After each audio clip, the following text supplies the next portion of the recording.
3 years ago, I entered the uncharted region known as Sector Vora-9, a wilderness of floating islands, volcanic storms, and creatures large enough to swallow a shuttle whole. My last transmission was simple. If I don't report back by sunrise, assume I didn't make it. The crew assumed the obvious I died, but the galaxy had no idea that death would have been merciful compared to what really happened because I didn't die. I was claimed, beginning the Crashmire. Hovercraft was torn apart by a magnetic storm, sending me crashing into the thick crimson forests below. The impact shattered my communicator, burned most of my gear, and left me half-conscious, bleeding, and surrounded by steaming foliage. The jungle didn't feel like any normal alien ecosystem. Everything breathed. The trees pulsed with heat. The vines curled like fingers. The roots shifted under my boots when I tried to stand. The ground trembled, followed by a low growl behind me. I turned slowly and froze. 3 towering figures circled me, each nearly 9 feet tall, built like warriors carved from living stone. Their skin was scaled, shimmering with nebula colors: violet, emerald, deep gold. Slitted pupils glowed like molten fire. Horns curved around their heads, and their wings, yes, wings, unfolded with a whisper that shook the leaves. Dragon women, not beasts, not monsters. Women, feral, powerful, intelligent. The leader stepped forward. Her scales were obsidian black with streaks of silver. Her voice, when she finally spoke, was a thunderous whisper. Human, you are injured. Weak, you belong to us now. I didn't argue, mostly because I couldn't breathe. I passed out. Middle, 3 years in the tribe.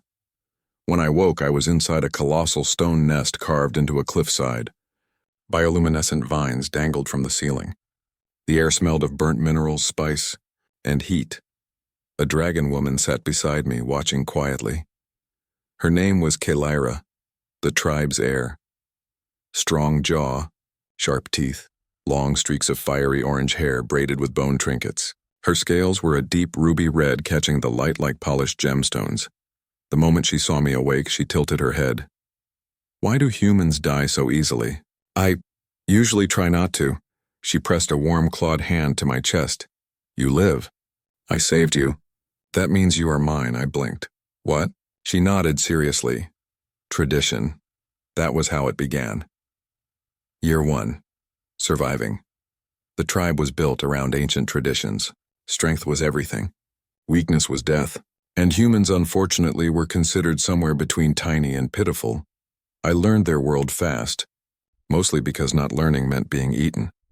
They taught me how to avoid the lava beasts, how to collect resin from fire plants, how to climb heat columns, how to read the storm winds, how to hunt without weapons. I also learned something unexpected.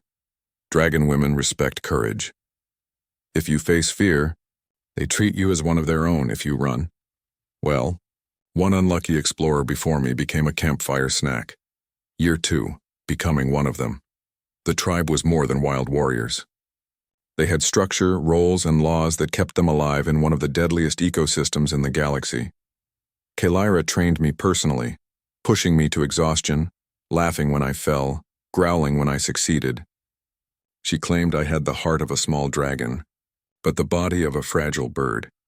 Still, I adapted. My body toughened, my senses sharpened, my courage hardened into instinct. The others began to trust me, especially after I saved a youngling from a magma serpent by jumping into a molten crevice and dragging the creature out with nothing but a broken bone spear. That night, they cheered my name, Rylan the Small, Rylan the Fearless, Rylan who does stupid things and survives, I'll admit. I kind of liked it. Year 3, the truth despite everything. I still dreamed of home, of the stars, of freedom, Kelaira noticed.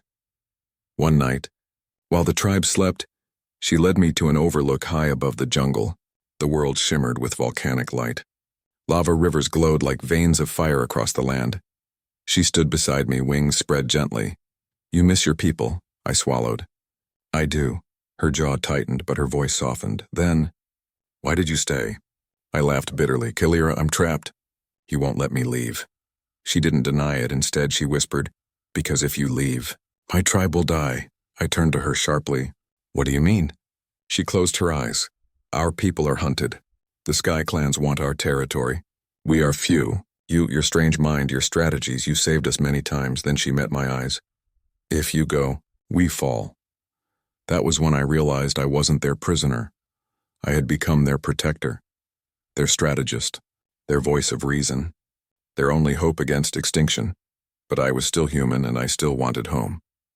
The climax, the invasion, the Sky Clans attacked at dawn. A fleet of silver-scaled dragons with bone spears and storm cannons descended from the upper mesas. Their war cries split the sky. Kalira roared orders. Warriors mounted stone perches. The world erupted into a battle of wings. Fire and thunderous explosions. Grabbed the salvaged human rifle I'd rebuilt from crashed debris and climbed the cliffs to coordinate defense. But the Sky Clans were too many. They breached the nesting grounds. One of their chieftains knocked Kalira from the sky. She crashed into the rocks below, scales cracked, bleeding. I sprinted straight into the battlefield like the idiot I was. The chieftain towered over her, spear raised. I didn't think. I fired, distracting him long enough for Kalira to stab her own horn into his throat. But the victory was brief. The Sky Clans surrounded us, 20 warriors. Spears pointed at our hearts. Kalira growled, "Rylan, go." But I didn't. I stepped in front of her, raised my rifle, and yelled so loud my voice cracked. "If you want her, you go through me." A human, 5'8", shouting at 20 armed dragon warriors like an absolute lunatic. They hesitated, confused, surprised, almost amused. Kalira rose behind me, wings flaring, voice shaking the air. "This human stands with the red scales, and under ancient law, his courage makes him one of us." The Sky Clans paused. Ancient law was sacred. Breaking it meant total war, and no one wanted war with a tribe that fought like monsters. Slowly, reluctantly, they backed away, dragging their wounded. The invasion ended. We survived because of unity, because of law, because of me. Ending. A choice after the battle. The world finally calmed. Kalira approached me, silent, eyes glowing with something softer than fire. "Rylan, your people may think you dead, but we do not keep prisoners. If you wish, you may leave." My heart twisted. 3 years ago I wanted nothing more than escape. Now, I wasn't sure what home meant anymore. The tribe watched me, not as a pet, not as a captive, but as one of their own. Kalira stepped closer. "Stay, and help us rebuild, or go, and remember us with honor." I looked toward the horizon, where my broken communicator rested among the ruins of my ship. Freedom was right there.